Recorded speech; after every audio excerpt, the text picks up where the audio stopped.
सुप्रभात बच्चों। आज हम आपकी पाठ्य पुस्तक हिंदी के पाठ 11 का अध्ययन करेंगे, जिसका शीर्षक है आइसक्रीम। तो चलिए पाठ को पढ़ते हैं और जानते हैं आइसक्रीम कहानी के बारे में। इस कहानी में एक छोटा सा बच्चा है, उस छोटे से बच्चे की कहानी है। तो पढ़ते हैं विस्तार पूर्वक और समझते हैं इस कहानी को। पाठ 11 आइसक्रीम। प्रस्तुत पाठ में एक बच्चा अपने स्वर्गीय पिता को याद कर रहा है और अपनी माँ को हर संभव सुख देने के बारे में सोच रहा है। तो इस पाठ में जो एक छोटा सा बच्चा है जिसके पिता की मृत्यु हो गई है, वो अपने पिता को याद कर रहा है और ये सोच रहा है कि वो अपनी माँ को हर खुशी, हर सुख किस प्रकार से प्रदान कर सकता है। पढ़ते हैं पाठ। जय आज जब स्कूल से आया तो फिर उसने घर पर ताला लगा देखा। घर की सीढ़ियों पर वह अपना बैग रखकर बैठ गया। तो ये लड़का है जय, ठीक है, जिसकी ये कहानी है। जब वह स्कूल से आता है तो अपने घर पहुंचता है तो क्या देखता है कि उसके घर पर ताला लगा हुआ है, घर बंद है और वह सीढ़ियों पर ही, घर के बाहर जो सीढ़ियां थी उन पर ही बैठ जाता है अपना बैग रखकर। उसे भूख लगी थी। वह सोचने लगा, काश मेरी माँ भी राजू की माँ की तरह घर पर ही होती। उसे बहुत तेज, स्कूल से आने के बाद सभी बच्चों को भूख लग जाती है, तो उसे भी बहुत तेज भूख लग रही थी और वह सोचने लगा कि काश ऐसा होता कि उसकी माँ भी जब वो स्कूल से आता घर पर ही होती, घर पर ही उसको मिला करती, जैसे कि राजू की माँ मिलती है। मैं स्कूल से आता तो मुझसे स्कूल के हाल चाल पूछती, मेरे लिए गरम गरम खाना बनाती और मुझे प्यार से खिलाती। वो बच्चा सारी बातें सोच रहा है कि अगर मेरी माँ भी मुझे घर पर मिला करती तो क्या होता। जब मैं स्कूल से आता तो वो पूछती कि आज स्कूल में क्या क्या किया, मेरे हाल चाल जानती, मेरे लिए उसी वक्त गरम गरम खाना बनाती और मुझे प्यार से खिलाती। सचमुच कितना खुश नसीब है राजू। वह वहीं बैठे बैठे ऊँघने लगा। वह सारी बातें सोच रहा था। वो सोच रहा था कि सचमुच जो राजू है वो कितना भाग्यशाली है। ये सारी बातें सोचते सोचते ही उसकी आंख लग जाती है, झपकी आ जाती है उसको। कुछ देर में माँ दफ्तर से आई और बोली, जय उठो बेटा, चलो अंदर चलो। थोड़ी देर में ही उसकी माँ वापस आ जाती है अपने दफ्तर से काम कर कर और अपने बेटे से कहती है कि चलो बेटा उठ जाओ और घर के अंदर चलो।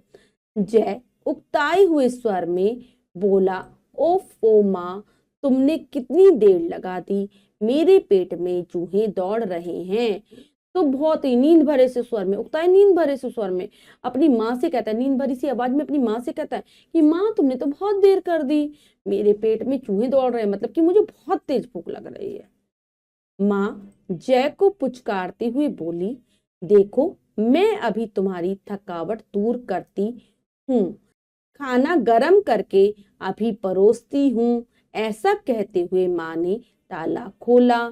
जल्दी से अपना पर्स सोफे पर फेंकते हुए माँ किचन में जा घुसी। तो माँ कहती है, जब देखती है कि उसका बेटा इतना थका हुआ है, उसे भूख लग रही है, तो कहती है कि कोई बात नहीं, मैं अभी तुम्हारी थकान को दूर कर दूंगी और तुम्हें गर्मा गर्म खाना देती हूँ, वो कहती है। और ऐसा कहते हुए वो जल्दी से ताला खोलती है, अपना पर्स वो जल्दी जल्दी में सोफे पर ही फेंक देती है और एकदम से रसोई में चली जाती है।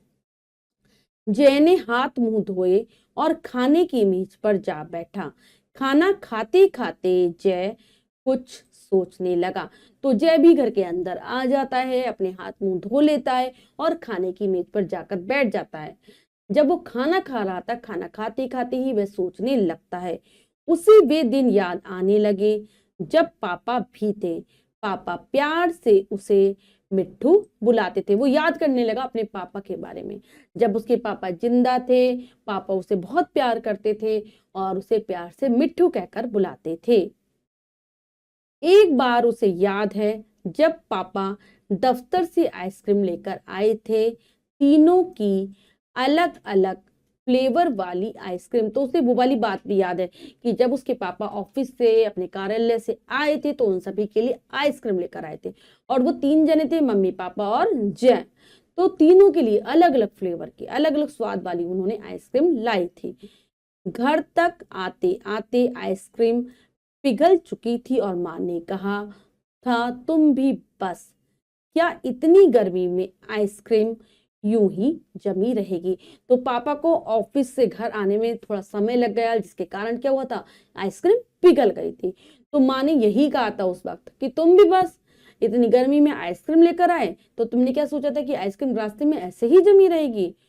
और पापा ने तीनों आइसक्रीमों को मिलाकर नए फ्लेवर वाला मिल्क शेक बनाया था। और जय के पापा ने क्या किया, फिर जो तीनों आइसक्रीम पिघल गई थी उन तीनों आइसक्रीमों को आपस में मिला दिया और उनसे एक मिल्क शेक तैयार किया नए फ्लेवर का। मतलब तीनों जब फ्लेवर मिल गए तो एक नया ही फ्लेवर बन गया और उन्होंने उससे मिल्क शेक बना दिया।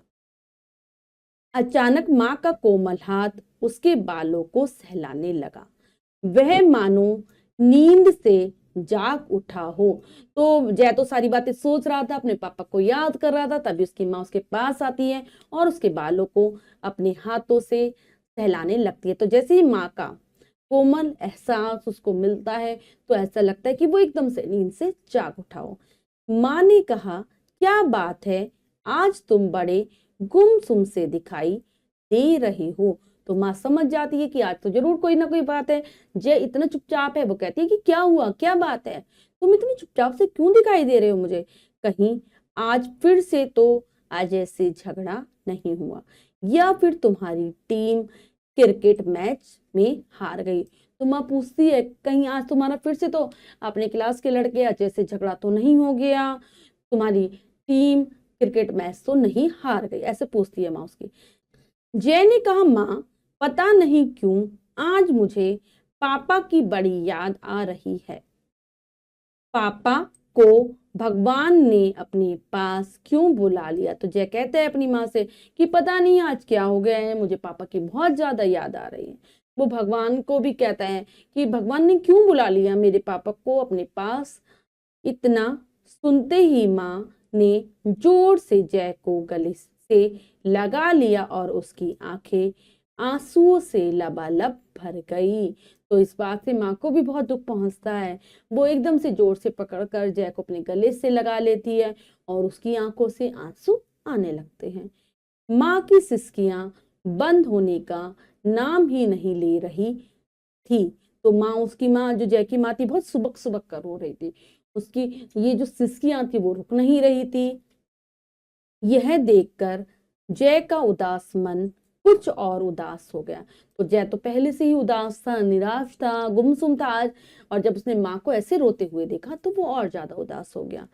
उसने ठान लिया कि वह अपने आंसुओं से माँ को कमजोर नहीं होने देगा। तो वो अपने मन में इस बात को ठान लेता है, ये अपने मन में संकल्प ले लेता है कि वो कभी भी अपनी माँ को उदास नहीं करेगा और ना ही माँ को कमजोर बनाएगा अपने आंसुओं से। कितनी मेहनती है माँ, वो सोचता है अपनी माँ के बारे में कि मेरी माँ कितनी ज्यादा मेहनत करती है मेरे लिए। घर का, बाहर का सारा काम करके वह उसे हमेशा खुश रखने की कोशिश करती है। चाहे उसे कितना भी काम क्यों ना करना पड़े, कितनी भी मेहनत क्यों ना करनी पड़े, घर में काम करती है, बाहर जाके भी काम करती है, केवल जय के लिए, जिससे कि जय खुश रह सके। इसीलिए अब वो अपनी माँ को कभी परेशान नहीं करेगा। अब वह कभी नहीं रोएगा, वह पापा की तरह बनेगा, हमेशा खुशियां बांटने वाला। तो वो कहता है, अपने मन में संकल्प लेता है छोटा सा बच्चा कि अब वो कभी नहीं रोएगा और बड़ा होकर अपने पापा की तरह ही बनेगा, हमेशा खुश रहने वाला, दूसरों को खुशियां बांटने वाला और तकलीफों पर पांव रखकर आगे बढ़ने वाला। यानी कि उसकी राह में चाहे कितनी भी मुसीबतें आए वो उनको पार करते हुए आगे बढ़ेगा। वह माँ को बहुत सुख देगा, उसे हमेशा खुश रखेगा। वो अपनी माँ को कभी भी परेशान नहीं करेगा, बल्कि उनको खुशियां देगा, उन्हें सुख देगा। जब उसकी माँ को सुख मिलेगा तो वो खुश रहेगी। तो ऐसा जय सोचता है। इतना सोचते सोचते वह जल्दी जल्दी खाना खाने लगा।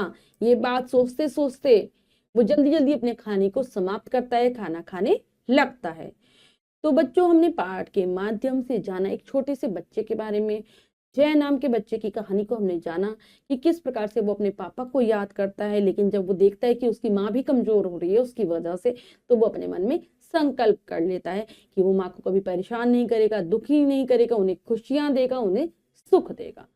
तो हमने समझ लिया है बच्चों पाठ को अच्छे से। अब हम पाठ के शब्दार्थ कर लेते हैं। खुश नसीब, भाग्यशाली, ऊंघना, झपकी लेना, उकताए, नींद भरे, पेट में चूहे दौड़ना, बहुत भूख लगना, दफ्तर, कार्यालय, गुमसुम, उदास। तो ये हैं पाठ के शब्दार्थ जिन्हें आप अच्छे से याद करेंगे। अब हम बच्चों पाठ का अभ्यास कार्य कर लेते हैं। पहला प्रश्न है, लिखिए में से। प्रश्न पढ़ते हैं, करने का प्रयास करते हैं। सही विकल्प पर सही का निशान लगाइए। तो बच्चों प्रश्न में 3 विकल्प हैं, 2 विकल्प गलत हैं, 1 विकल्प सही है। हमें सही विकल्प को चुनना है, सही का निशान लगा देना है। करते हैं। जय कहां से आया था? स्कूल से, बाजार से, ट्यूशन से। तो जय आया था कहां से बच्चों? जय आया था स्कूल से। ये विकल्प सही है। जय कहां बैठ गया? पेड़ पर, सीढ़ियों पर, बेंच पर। तो जय सीढ़ियों पर बैठ जाता है। पापा जय को क्या कहकर पुकारते थे? मिट्टू, नोनू, चिंटू। तो जय के जो पापा थे उसको मिट्टू कहकर पुकारते थे। पापा ऑफिस से क्या लेकर आए? Jalebi, ice cream, milkshake. तो वो पापा लाए थे आइसक्रीम। अब सामने दिए गए शब्दों में से उचित शब्द चुनकर रिक्त स्थान भरिए। तो बच्चों यहाँ पर कोष्टक में 2-2 शब्द हैं, एक शब्द सही है, एक गलत है। हमें सही शब्द से रिक्त स्थानों की पूर्ति करनी है। करते हैं। मेरी माँ भी रिक्त स्थान की माँ की तरह होती। राजू, मोना। तो आ जाएगा राजू की माँ की तरह होती। माँ ने रिक्त स्थान खोला, दरवाजा ताला। तो माँ ने ताला खोला। नेक्स्ट है, आज तुम बड़े रिक्त स्थान से दिखाई दे रहे हो, उदास या फिर गुमसुम? तो गुमसुम।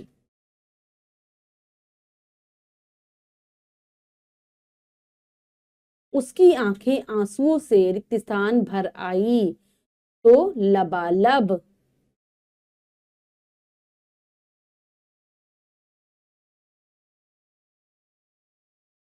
अगला प्रश्न है, सही मिलान कीजिए। 2 कॉलम है, हमें मिलाना है। करते हैं। आ और बा 2 कॉलम है। जय क्या आ जाएगा? स्कूल, माँ, ऑफिस, 3 आइसक्रीम, गरम खाना। तो बच्चों ये हमने अभ्यास कार्य पूर्ण कर लिया है, अच्छे प्रकार से समझ कर किया है। इसके बाद जो भी कार्य दिया गया है वो आपको स्वयं करना है सुंदर अक्षरों में अपनी अभ्यास पुस्तिका में। तो बच्चों आज हमने पाठ के माध्यम से जय की कहानी जानी। तो किस प्रकार से एक छोटा सा बच्चा जय अपनी माँ के लिए सोचता है कि वो अपनी माँ को खुश रखेगा, उन्हें हर सुख देगा। आशा करती हूँ पाठ बहुत अच्छे से आपको समझ आ गया होगा। पाठ को फिर से जरूर पढ़ेंगे, शब्दार्थों को याद कर लेंगे। मिलते हैं अगली कक्षा में नए पाठ के साथ। तब तक के लिए स्वस्थ रहिए, प्रसन्न रहिए। धन्यवाद।